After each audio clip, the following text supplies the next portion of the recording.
अस्सलाम वालेकुम class, I hope you all are doing fine. Last lecture में हम ये एरर रिकवरी तक पढ़ा था।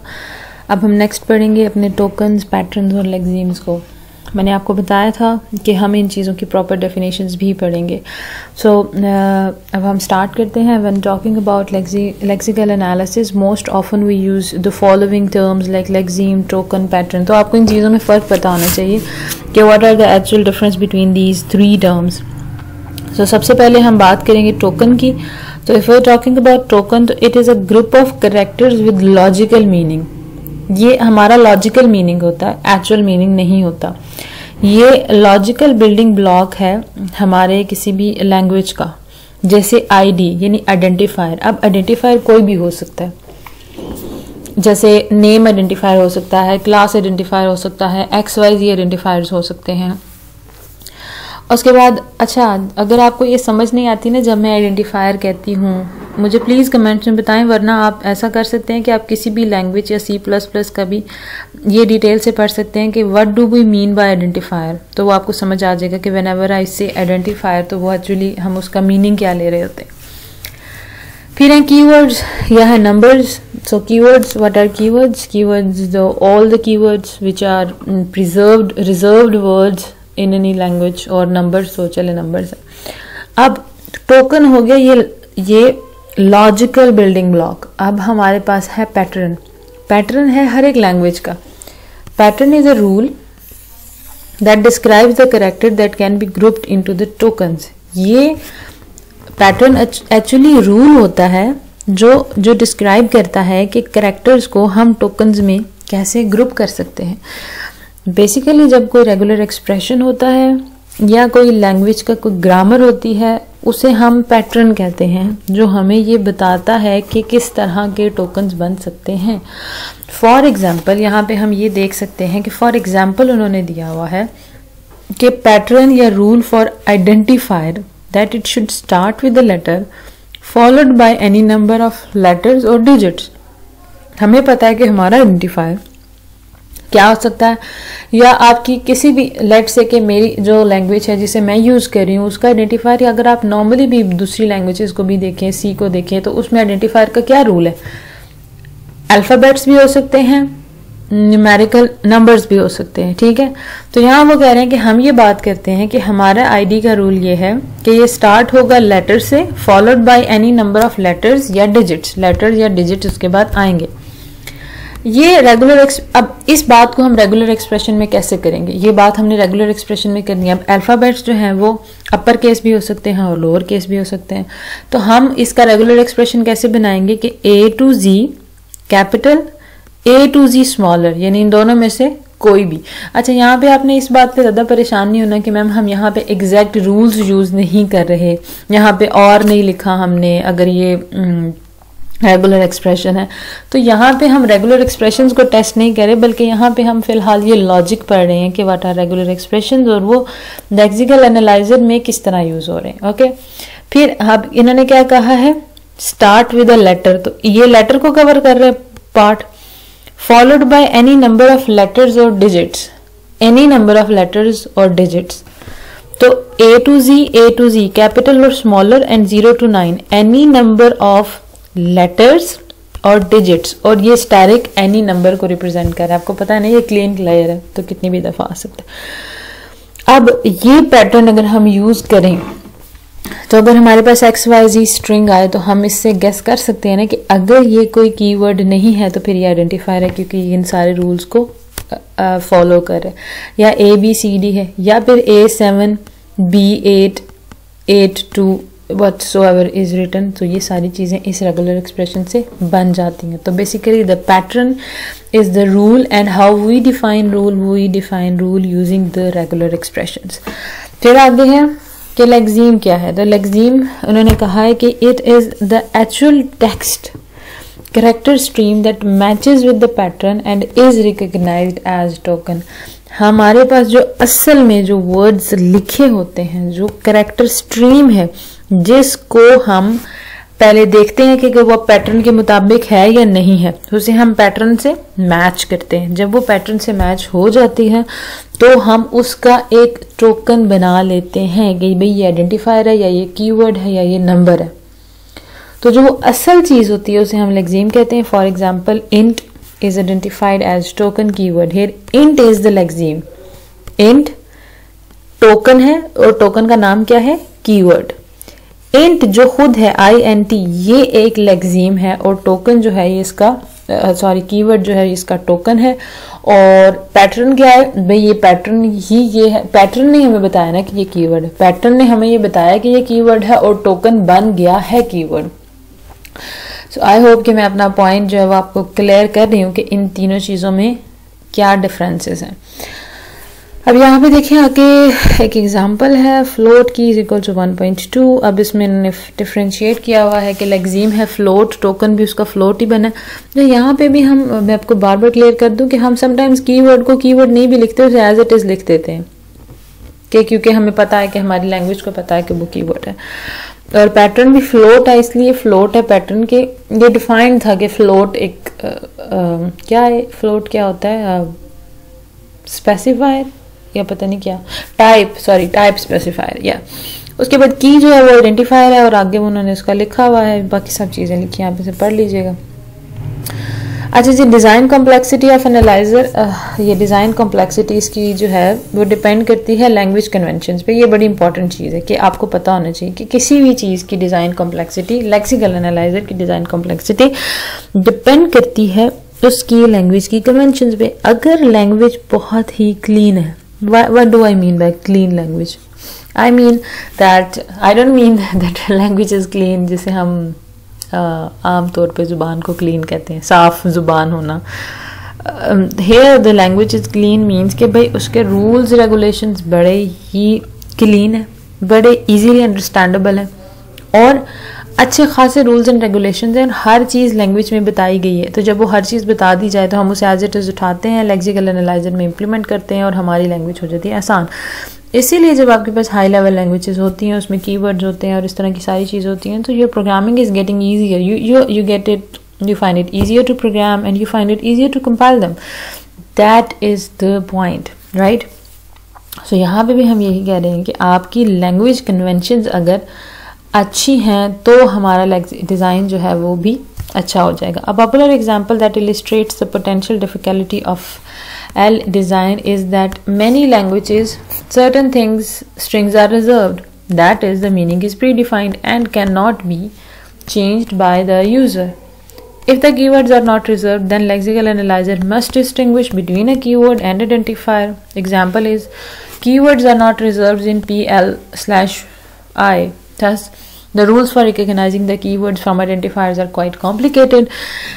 और हम इस स्टेटमेंट से इसको पढ़ सकते हैं। अब यहाँ पे ये लिखा हुआ है कि अगर आपकी लैंग्वेज में ज़्यादातर चीज़ों के मीनिंग्स जो है वो रिजर्व हैं तो आपके लिए बहुत आसानी है, आपको सब चीज़ें ऑटोमेटिकली पता चल रही हैं, आपको पता है कीवर्ड क्या है, आपको पता है कि ये सारे रिजर्व्ड वर्ड्स हैं। इसके अलावा जितनी सारी चीज़ें बचेंगी वो आइडेंटिफायर होंगे और आपको नंबर्स का खुद ही पता चल जाएगा। देखिए 3-4 चीज़ें हैं ना, कीवर्ड्स, आइडेंटिफायर्स, नंबर्स और स्पेशल सिंबल्स। अब नंबर्स और स्पेशल सिंबल्स तो वैसे ही आसान है, उसमें तो कोई प्रॉब्लम नहीं है, लेकिन रह गए आइडेंटिफायर्स एंड कीवर्ड्स। तो अगर कीवर्ड्स भी डिफाइंड है तो बाकी सब चीज़ें जो बच गई वो बच गई आइडेंटिफायर्स।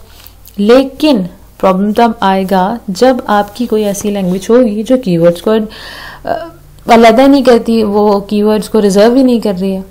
अब जब वो कीवर्ड्स को रिजर्व करने के लिए कोई रूल नहीं दे रही, लेकिन कीवर्ड्स का मतलब वैसे ही ले रही है जैसे एक लैंग्वेज इफ का मतलब वही ले रही है, इफ एल्स को सेम तरीके से ट्रीट कर रही है जैसे सी ट्रीट कर रही है या C++ ट्रीट कर रही है, ठीक हो गया। लेकिन C++ में इफ एल्स रिजर्व्ड है, तो हमें पता है कि इफ कोई आइडेंटिफायर नहीं है, इफ एक कीवर्ड है, तो हम कभी भी उसे एज अ आइडेंटिफायर यूज ही नहीं करेंगे। लेकिन जब कोई और लैंग्वेज है उसमें उन्होंने उसको रिजर्व ही नहीं किया हुआ, तो कोई बंदा इफ को या एल्स को या इस तरह की बहुत सी चीज़ों को, वाइल को, और क्या होता है, मुझे देखिए चीज़ें भूलना शुरू हो गई, स्विच को, केस को, ऐसी चीज़ों को एज आइडेंटिफायर यूज करें, क्योंकि लैंग्वेज उस पर कोई रिस्ट्रिक्शन नहीं लगा रही। आपको पता है, आप वैसे तो अगर आप जब अपने IDE में लिखते भी हैं, जब आप प्रोग्राम्स लिखते हैं, जैसे मैंने आपको विजुअल स्टूडियो या Notepad++ इस तरह की चीज़ों की एग्जांपल दी हैं, तो इसमें जब आप लिखते हैं तो वो आपको उस टाइम लिखने की कन्वेंशंस में ही वो आपको अलाउ नहीं करते कि आप उनको एज आइडेंटिफायर यूज़ करें। वो कहते हैं कि ये तो रिजर्व्ड है, तो आपको उधर ही वो क्या उसे कहते हैं, स्टॉप कर दिया जाता है। लेकिन अगर आप लैंग्वेज ऐसी यूज़ कर रहे हैं जिसमें से कोई फ़र्क ही नहीं पड़ता है, तो आप तो कुछ भी लिख सकते हैं। तो जब आप कुछ भी लिख सकते हैं तो वो कंपाइलर को कैसे पता चलेगा कि आपका रिजर्व्ड वर्ड कहाँ पे यूज़ हो रहा है और आपका आइडेंटिफायर कहाँ पे यूज़ हो रहा है। तो इस चीज़ को, ये चीज़ बन जाती है बहुत कॉम्प्लिकेटेड। जैसे ये नीचे इन्होंने एक एग्जांपल दी हुई है, if then is equals to else, else then. Now how would I understand what is that then and then means, and then what does that 3 else mean? So this is a very complicated statement. अब मुझे नहीं पता कि यहाँ पे हो सकता है if, तो पहला वाला if तो if के लिए यूज हो गया। अब ये then कौन सा वाला then यूज हुआ है? So that's a funny statement वैसे, लेकिन है, अभी हम क्या कर सकते हैं।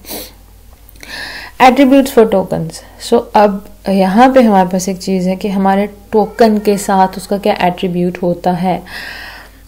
अच्छा, वैसे मैंने एक चीज़ फील की है, दैट इज़ कि जब हम लोग इस तरह की सर्टन चीज़ें पढ़ते हैं तो कुछ बच्चे ऐसे होते हैं जिन्हें इन बेसिक चीज़ों का भी नहीं पता होता कि when we say attribute, so what we actually mean by this, and whenever I say token, what do I actually mean by this? So you should know. अब एक टोकन है, एक चीज़ है, उसका एट्रीब्यूट होगा कि उसकी कोई एक सर्टन चीज़ जो उसके साथ एक्स्ट्रा अटैच्ड है। मैं असल में डेटाबेस वाली डेफिनेशन भी आपको बता सकती हूँ जिसमें आप एट्रीब्यूट्स और इस तरह की चीज़ें पढ़ते हैं, लेकिन उससे आपको सही समझ नहीं आएगी क्योंकि वो एग्जैक्टली इधर इम्प्लीमेंट नहीं होती। तो अब ज़रा इस स्टेटमेंट को इस पूरे पैराग्राफ को पढ़ते हैं, then I will make you understand कि यहाँ पर लिखा हुआ है कि व्हेन अ टोकन रिप्रेजेंट्स, इसे मैं साथ साथ हाईलाइट करती हूँ, लेकिन ये बुक तो मेरे पास रहेगी, तो आपको भी चाहिए कि आप अपनी बुक को साथ साथ हाईलाइट किया करें ताकि आपको पता हो कि आप क्या चीज़ें पढ़ रहे हैं। वैसे तो जितनी भी चीज़ें हम सारी पढ़ रहे हैं, कोई ख़ास चीज़ हम छोड़ नहीं रहे। So when a token represents many lexemes, additional information must be provided by the scanner or lexical analyzer about a particular lexeme of a token that is matched with the subsequent phase of the compiler. आप जब भी एक token बनाते हैं तो उस किसी को लेक्सीम है, उसका एक टोकन आपने बना दिया, तो आपको थोड़ी सी एडिशनल इन्फॉर्मेशन भी देनी होती है। वजह क्या है, नीचे देखें। For example, token ID matches with X, Y और Z। अब आपके प्रोग्राम में पता नहीं कितने आइडेंटिफायर हों, सबका आपका टोकन ID है। अच्छा, यहाँ पे एक और बात मैं क्लियर कर दूं कि हम नॉर्मली ID1, ID2, ID3 भी कर लेते हैं तो उससे थोड़ा फ़ायदा हो जाता है, लेकिन फिर भी यहाँ पे वो आपको एक केस बता रहे हैं कि अगर आप सबको ID भी बनाते हैं तो कोई इतना बड़ा इशू नहीं आएगा, लेकिन कोड जनरेटर को कैसे पता चलेगा कि कौन सी ID की बात आप कर रहे हैं। आगे जाके जब आप इनकी बात करेंगे तो how would we get to know about that. So lexical analyzer accumulates information about the tokens into their associated attributes. The token controls parsing decisions where the attributes show significance in translation of the tokens. आपके token ही control करते हैं ना parsing decisions को, यानी आपके token बताएंगे ना parser को कि उसने कैसा पार्स ट्री बनाना है और सिंटैक्स को कैसे देखना है। तो यहाँ पे एट्रीब्यूट्स जो है वो उनका एक बड़ा फ़ायदा होता है ट्रांसलेशन। टोकन की जब आप ट्रांसलेशन कर रहे होते हैं तो एट्रीब्यूट्स बड़ी सिग्निफिकेंस शो करते हैं। सो जनरली हमारे टोकन का एक एट्रीब्यूट होता है और वो होता है उसका पॉइंटर। ठीक है, generally token have only one attribute that is pointer to the symbol table. अब टोकन के साथ एक एट्रीब्यूट है, वो है उसके साथ जुड़ा हुआ पॉइंटर। वो पॉइंटर बताता है कि ये सिंबल टेबल में किस जगह है। तो जब भी हम एक टोकन को एक्सेस करते हैं, साथ होता है उसका पॉइंटर। उसका पॉइंटर जो है वो हमें बताता है कि जी भी यहाँ पे ये सिंबल टेबल में पड़े हुए हैं। सिंबल टेबल में जाके हम देख लेते हैं कि अच्छा जी इस टोकन का नाम क्या है, इसकी वैल्यू क्या है, इसकी टाइप क्या है, and all the bla bla bla जितनी भी सारी चीज़ें। तो suppose we want the type of the ID, token, lexeme, line number, किस लाइन नंबर पे है, तो ये सारी इंफॉर्मेशन कहाँ स्टोर है, सिंबल टेबल में स्टोर है। और हमारे पास टोकन के साथ है उसका पॉइंटर। इसकी मैं आपको दिखाती हूँ एग्जाम्पल, एक सेकेंड। हाँ जी, इस बुक में ये जिस लिखा हुआ है ID1, तो ये 1 जो है ये सिंबल टेबल की एंट्री को शो करता है। ये देखें, ये चीज़ मैं आपको बताना चाहती हूँ, मैं आपको ऑलरेडी पढ़ा चुकी हूँ कि जब वो यहाँ पे आईडी आईडी आईडी लिख रहे थे, ये सब आइडेंटिफायर्स हैं, ये सब आइडेंटिफायर्स हैं, लेकिन आइडेंटिफायर्स के साथ वन का मतलब है सिंबल टेबल के लाइन नंबर 1 पे हमने इस आईडी के बारे में सब लिखा हुआ है और हम इसे, अच्छा ये जो मैंने एक बात बोली है ना आईडी 1 2 3, उसका मतलब यही है, आईडी साथ आपने 1 लगाया कि ये पहले सबसे पहली आईडी है और ये पॉइंटर 1 हमें बता रहा है कि सिंबल टेबल की लाइन नंबर 1 पे जाएं और देखें कि आईडी 1 क्या थी, तो ये पोजीशन थी, आगे इसकी सारी चीजें लिखी होंगी। फिर आईडी 2 हमें बता रहा है जी सिंबल टेबल 2 में जाएं और देख लें कि अब कौन सी आईडी की बात हो रही है।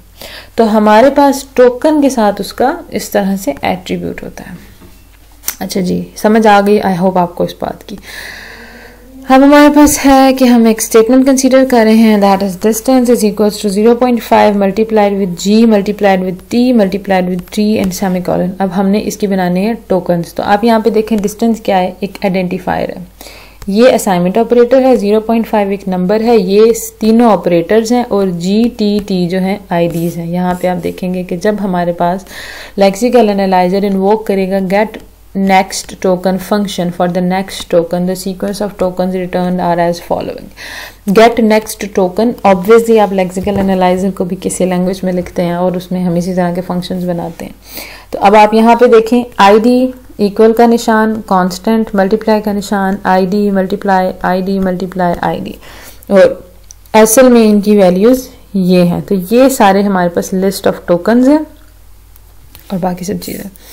फिर एग्जाम्पल है ये वाली है आपके पास, इसमें इन्होंने पूछा हुआ है कि जी हमें ये बताएं कि इस फॉलोइंग में से कौन कौन सी चीज़ें टोकन नहीं है और उन्होंने उन चीज़ों को टोकन क्यों कंसीडर नहीं किया, उसकी सारी एक्सप्लेनेशन उन्होंने इसमें दी हुई है कि why we did not consider the certain things tokens.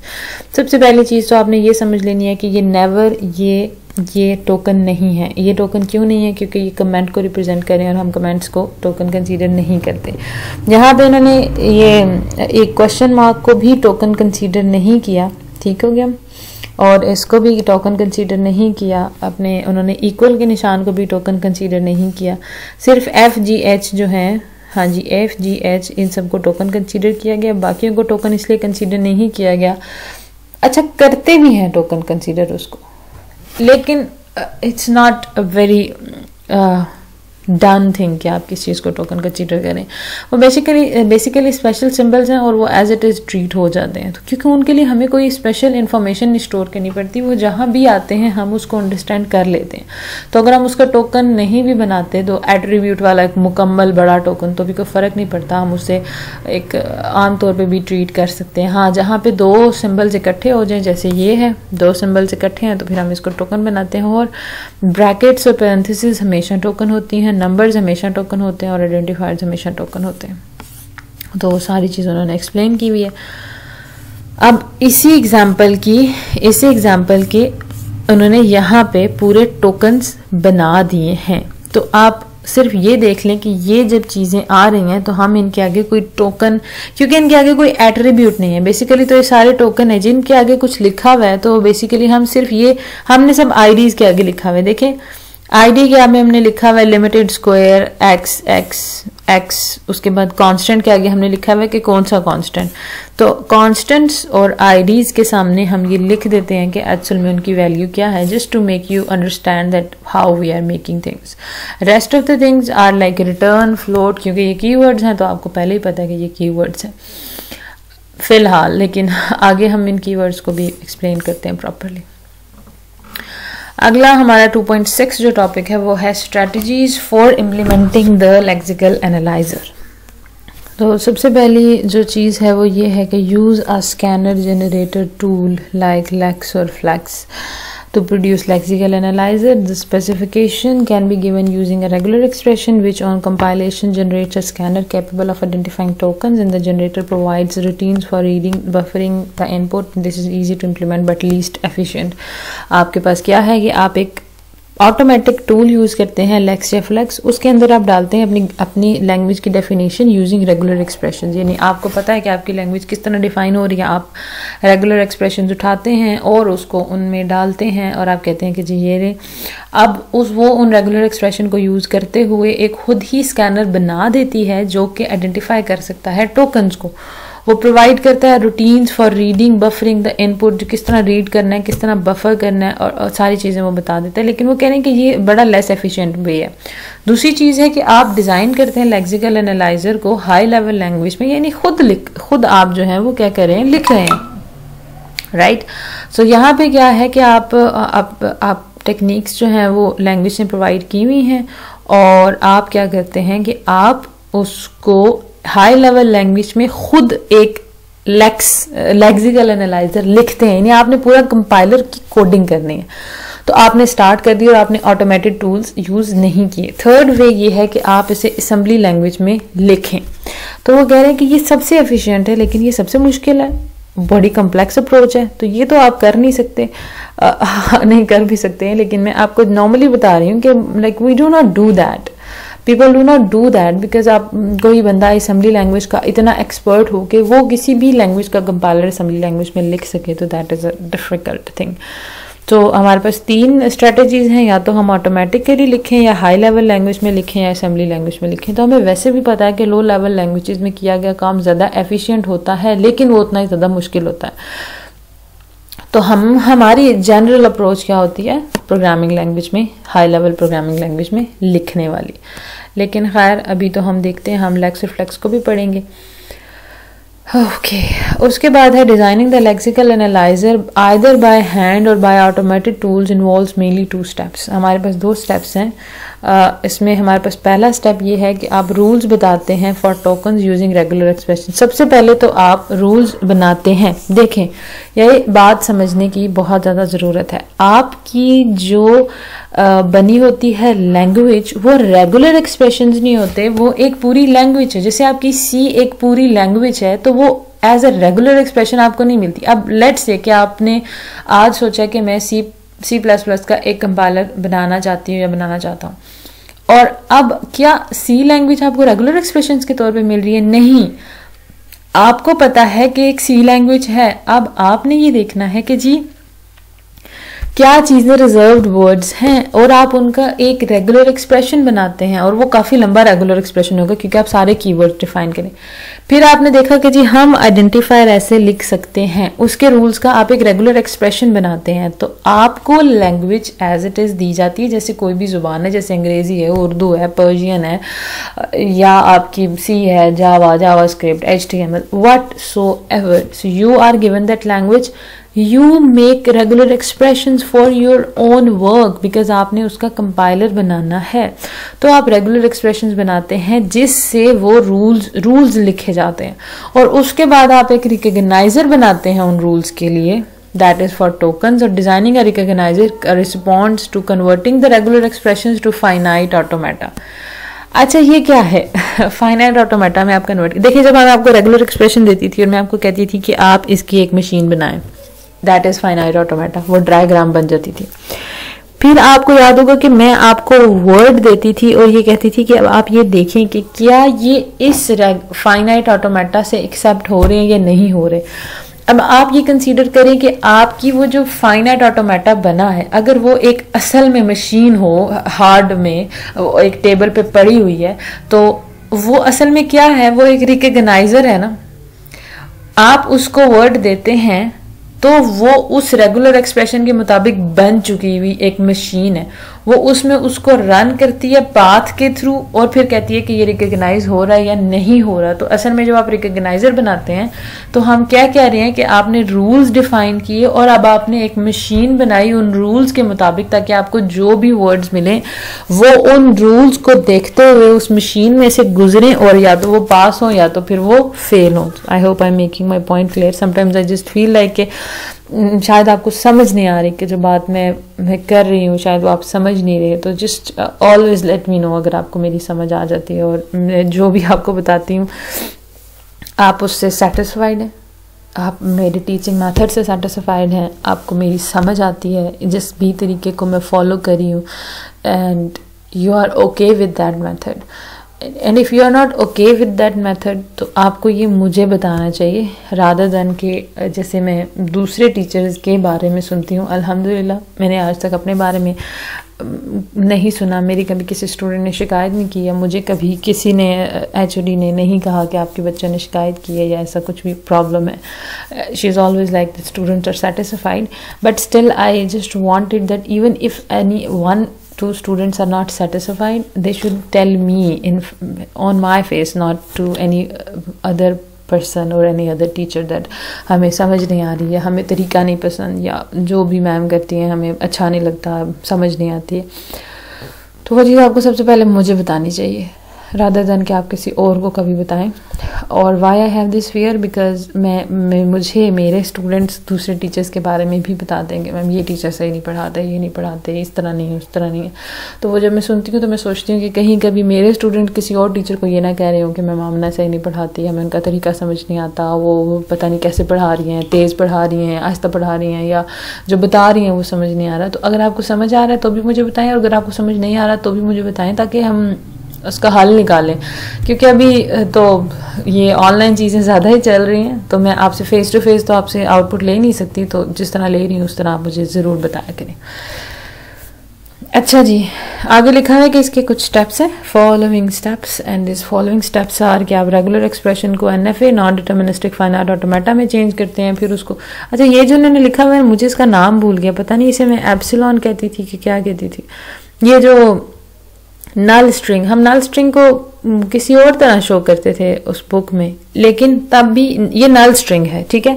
तो हम यहाँ पे ये इसको नल स्ट्रिंग के साथ और उसके बगैर करते हैं, फिर इसको DFA में, NFA को DFA में कन्वर्ट करते हैं. मैंने आपको सिखाया हुआ NFA को DFA में कन्वर्ट करना. उसके बाद अगली चीज़ है हमारे पास इनपुट बफरिंग.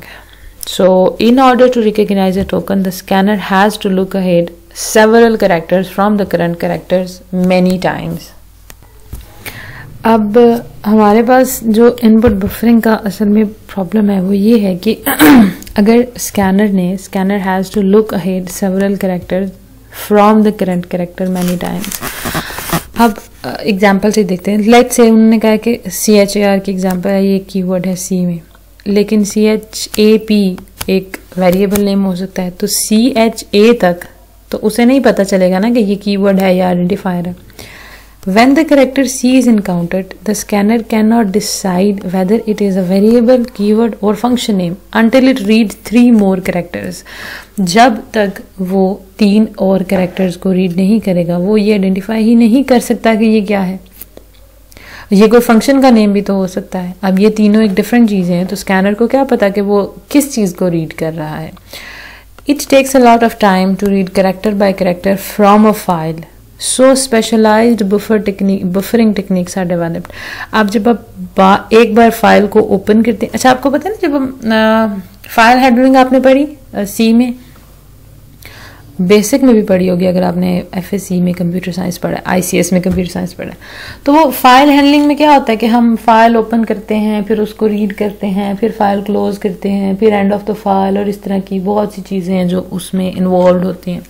तो यहाँ पे वो बता रहे हैं कि अब आपकी जो आपका एक प्रोग्राम है वो एक्चुअली एक फ़ाइल है, तो आपका जो लेक्सिकल एनालाइजर है वो एक कैरेक्टर को रीड करता है, फिर रीड की कमांड भेजता है, फिर दूसरा रीड करता है, and it's taking a lot of time. So हम क्या करते हैं कि हम बफरिंग टेक्निक यूज़ करते हैं. उसमें क्या होता है, these buffering techniques make the reading process easy and also reduces the amount of overhead required to the process. overhead क्यों हो जाता है, क्योंकि रीड की कमांड बहुत देनी पड़ रही है आपको, तो overhead हो गया, बार बार फाइल ओपन करके रीड की कमांड आप दे रहे हैं, so that's a very problematic thing. So there are many buffering schemes that can be used since these techniques are somewhat dependent on system parameters, so we shall discuss this one scheme. अब ये बता रहे हैं कि उसके लिए हम buffering schemes use करते हैं और वो बहुत सी हैं, लेकिन यहाँ पे हम सिर्फ एक को डील करेंगे क्योंकि सारे को पढ़ने का कोई फ़ायदा नहीं है, क्योंकि वो डिफरेंट सिस्टम्स के लिए डिफरेंट है, तो वो तो डिपेंड करते हैं सिस्टम के पैरामीटर्स पे. अब यहाँ पे है look ahead with two N buffering. We use a buffer divided into 2n character halves as shown in the figure 2.3. ये देखें जी, ये आपका 2n कैरेक्टर हाउस में आप इसको डिवाइड कर देते हैं, अपनी एक बफर बना लेते हैं, एक डेटा स्ट्रक्चर. सॉरी, अब क्या है कि typically n is the number of characters, ठीक है, n क्या है हमारे पास नंबर ऑफ कैरेक्टर्स है on one side, one disk block.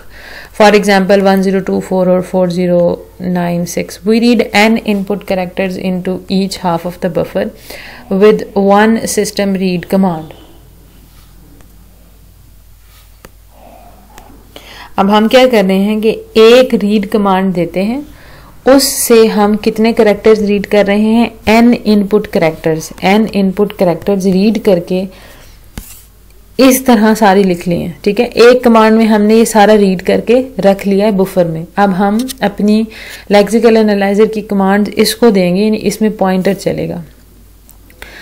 अब यहाँ पे ये है कि उसके बाद क्या है, rather than invoking the read command for each input character, if less than n characters remain in the input, then the special character EOF is read into the buffer after the input character.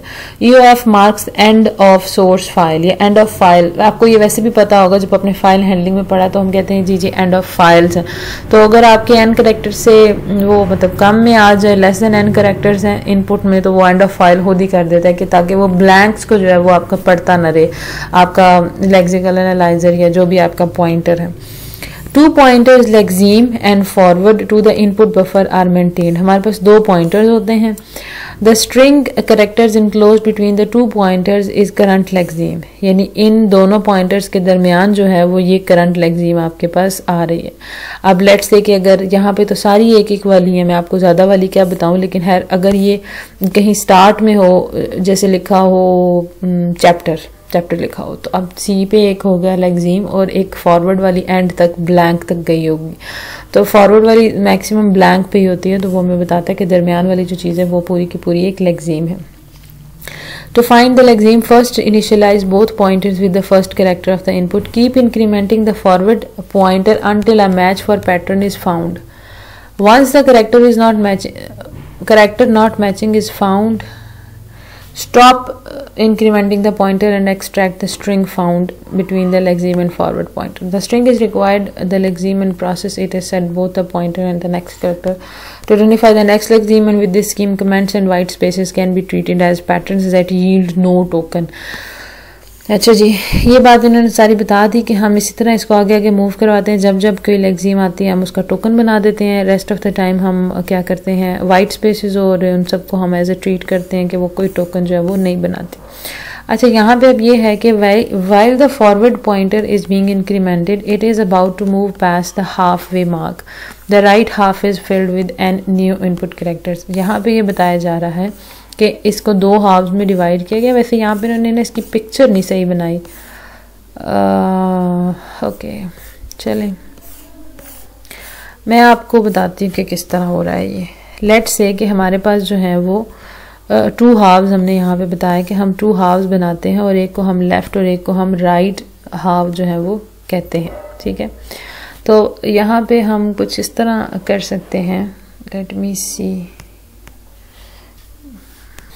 Let's say कि इस तरह आपने 2 halves बनाए हुए हैं, ये left half है और ये राइट हाफ है, और इन दोनों हाफ्स में आपके पास क्या है कि आपके पास इस तरह करके, यानी आपके पास इस तरह के ब्लॉक्स बने हुए हैं जिसमें आपके पॉइंटर जो हैं वो चल रहे हैं, ठीक है. देखिए मैंने लाइंस भी टेक लगा दी हैं. चलें, अब क्या होगा कि जब आपका जो कोई पॉइंटर है एक अदद, ठीक है, वो इस तरह करके मूव करता जा रहा है और इस तरह मूव कर रहा है, तो जब वो एक हाफ से, ठीक है, राइट हाफ पे मूव करेगा, right pass the right half, जो वो राइट हाफ पे मूव करेगा, तो ये वाली जो सारी चीज़ है हमारे पास, ये जो सारा का सारा है, इसमें हमारे पास क्या आ जाएंगे, न्यू कैरेक्टर्स आ जाएंगे. यहाँ पे अब हम इसे क्या करेंगे कि हमें जी अब यहाँ पे न्यू कैरेक्टर्स से इसको हम फिल कर दें. ठीक हो गया. फिर जब हम इसको रीड करना स्टार्ट करेंगे, हम इसे रीड कर रहे हैं और जब ये इसके एंड पे पहुंचेगा तो इसको भी हम कहेंगे कि आप इस सारे को भी इसमें न्यू कैरेक्टर्स जो है वो लिख दें. तो ये वाली बात ये यहाँ पे बता रहे हैं कि forward pointer is incremented if it is about to move past the half way mark, the right half is filled with n new input characters, else if the forward pointer is about to move That's the right end of the buffer. Not only the left half is filled with n new characters, but also the forward pointer wraps around the beginning of the buffer. और वो दोबारा से एक तो पूरे halves जो है वो भर गए, दोबारा नए करेक्टर से भर गए, और आपका पॉइंटर भी जो है वो स्टार्ट में चला जाता है. Most of the time this buffering scheme works quite well, but amount of the look ahead is limited with it. The limited look ahead may make it difficult to recognize token in case where the distance that the forward pointer must travel is more than the length of the buffer. अब हो सकता है कि जितना आपका distance forward pointer तय कर सकता है उससे लंबी आपकी चीज़ें हैं. यहाँ पे एक एग्जांपल दी हुई है, आप इसको देखें. जैसे लिखा हुआ है declare argument 1, 2, 3 and argument n until we see what character follows the right parenthesis. जब तक हम इस राइट पैरेंथेसिस तक नहीं आते हम ये डिटरमाइन नहीं कर सकते कि डिक्लेयर क्या चीज़ है.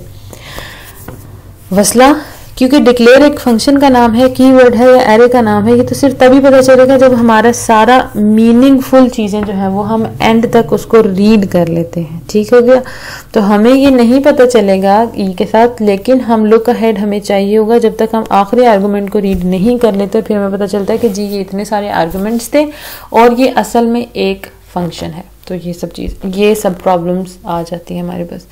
अब यहाँ हमारे पास लिखा हुआ है जी फॉरवर्ड पॉइंटर का एल्गोरिथम लिखा हुआ है. If forward is at the end of first half, दो हाफ्स है ना, reload the second half. If forward pointer is at the beginning of the second half, यानी सेट कर देते हैं सेकंड हाफ के. Else if forward pointer is at the end of the second half, load the first half. और ये सारी बातें लिखी हुई हैं. अच्छा जी, this algorithm takes 2 test each time to advance the forward pointer and the performance be improve by using other method. इधर अदर मेथड में हमारे पास है बफर या सेंटिनल्स. यहाँ पे हमें बताया गया कि हम 2 टेस्ट करने के बजाय हम सेंटिनल्स को भी यूज़ कर सकते हैं. अब सेंटिनल्स क्या हैं कि ये असल में आप अपने पॉइंटर के साथ एक और करेक्टर लगा देते हैं जिसे हम कहते हैं end of file character may be और व्हाटसोएवर यू वांट टू. और जब ये करेक्टर आ जाता है तो वो खुद ब खुद टर्मिनेट कर देता है प्रोसेस को. तो हमने इसी एल्गोरिदम को यहाँ दोबारा लिखा है, बाकी सब बातें वही हैं, लेकिन if forward is end of file तो वो इन्होंने ये इंक्रीज कर दिया है. ये सेंटिनल्स लिखे हुए हैं, यहाँ पे सारी चीज़ें लिखी हुई हैं. अब उसके बाद हमारे पास नेक्स्ट चीज़ है स्पेसिफिकेशन ऑफ टोकन्स. ये हम अपने नेक्स्ट लेक्चर में पढ़ेंगे कि हमारे पास स्पेसिफिकेशंस ऑफ टोकन्स किस तरह है और सब चीज़ें हम किस तरह कर रहे हैं. Thank you so much.